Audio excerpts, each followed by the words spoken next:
celui avec lequel on va travailler, c'est celui-ci. Un prisme, mais on le remarque, enfin peut-être tu le remarques, il n'est pas dans la position des autres prismes. Il est tombé, il est en position couchée. Il se trouve sur sa face latérale. Alors, c'est pas grave, mais il faudra être vigilant quand on va appliquer la formule. On va comprendre tout de suite pourquoi.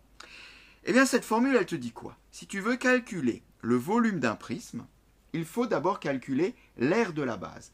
Car le volume du prisme est égal à l'aire de la base multiplié par la hauteur du prisme.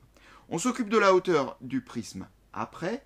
Commençons déjà par nous occuper de l'aire de la base.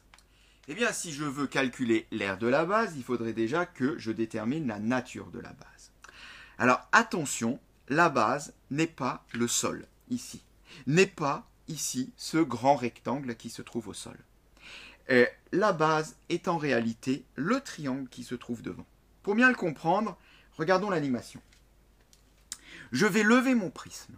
Je vais lever mon prisme et tu vois qu'en levant ce prisme, il se met dans sa position classique. Quand je dis que la formule du calcul du volume, c'est l'aire de la base, on parle bien du polygone que j'ai construit au départ et que j'ai tiré vers le haut pour fabriquer mon prisme.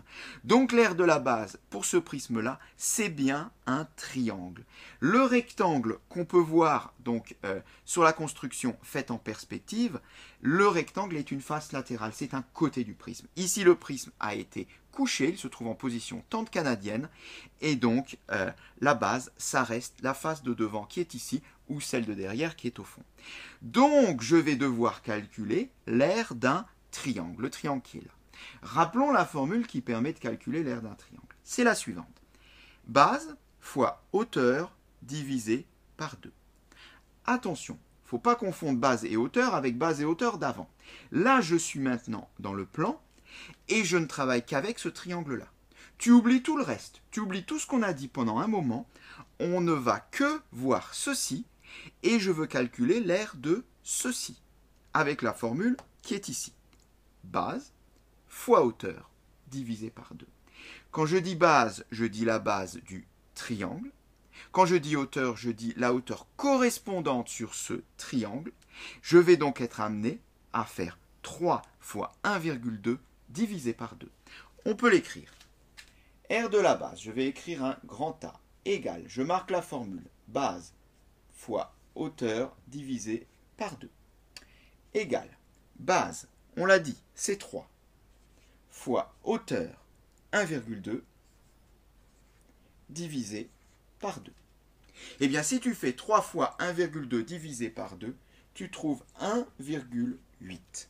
1,8 quoi? J'ai multiplié des centimètres par des centimètres, j'obtiens des centimètres carrés.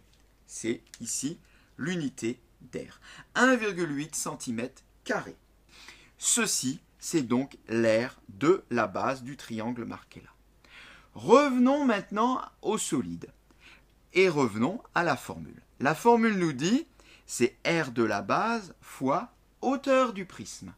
Quelle est la hauteur du prisme? Alors attention, c'est pas ça la hauteur du prisme. Ça, c'est la hauteur de la base, on l'a dit avant. La hauteur du prisme, elle se trouve cachée là, couchée. Elle est au sol, la hauteur du prisme. Toujours pour la même raison qu'avant. Je rappelle l'animation. Quand je lève mon prisme, eh bien là, on voit bien que la hauteur, c'est cette arête qui était couchée avant. C'est vrai qu'on a l'habitude de voir la hauteur de façon verticale, mais comme notre prisme il est tombé, cette hauteur se retrouve couchée. Donc, la hauteur que je vais devoir utiliser, c'est 5. On y va. Volume du prisme, que je vais appeler V. Comme volume, égale l'aire de la base qu'on avait appelé grand A, multiplié par la hauteur du prisme que je vais appeler grand H. Je remplace. Alors, l'aire de la base, on l'a calculée juste avant, elle est égale à 1,8. Que je multiplie donc par la hauteur du prisme, la hauteur, on l'a dit avant, elle est égale à 5. Eh bien, si tu fais 1,8 multiplié par 5, tu vas trouver 9 et ceci est le volume de tout ton prisme. Alors 9 quoi? J'ai ici 1,8 qui est en centimètres carrés, j'ai 5 qui est en centimètres. Quand tu multiplies des centimètres carrés par des centimètres, tu obtiens des centimètres cubes.